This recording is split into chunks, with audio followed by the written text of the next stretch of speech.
Hi, നമ്മളിന്ന് നല്ലൊരു കുമ്പളങ്ങ തീയൽ ഉണ്ടാക്കുന്നത്. അതിന് വേണ്ട ആവശ്യമുള്ള സാധനങ്ങളെന്ന് വെച്ചാൽ കുമ്പളങ്ങ, ഉരുളക്കിഴങ്ങ്, സവാള, പച്ചമുളക്, വെളുത്തുള്ളി, തക്കാളി ഇവയെല്ലാമാണ് കേട്ടോ. അതിന് ശേഷം നമുക്ക് ഒരു പാനെടുത്ത് കുറച്ച് തേങ്ങയും കൊച്ചുള്ളിയും കൂടി നന്നായിട്ടൊന്ന് മൂപ്പിക്കാൻ വേണ്ടിയിട്ട് വെക്കാം. നല്ലപോലെ ഒന്ന് ഇളക്കി കൊടുത്ത് നല്ലതുപോലെ മൂപ്പിച്ചതിന് ശേഷം കുറച്ച് മല്ലിപ്പൊടിയും മുളക് പൊടിയും അതും കൂടി ഇട്ട് നല്ലതുപോലെ മൂപ്പിച്ചതിന് ശേഷം അത് ചൂട് മാറാനായിട്ട് നമുക്ക് മാറ്റി വെക്കാം.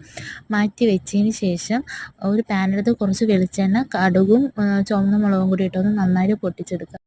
അതിന് ശേഷം അരിഞ്ഞ് വെച്ച വെജിറ്റബിൾസും കുറച്ച് ഉപ്പും ഇട്ട് നല്ലതുപോലെ ഇളക്കിയതിന് ശേഷം നമുക്കത് അടച്ച് വെച്ച് വേവിക്കാം.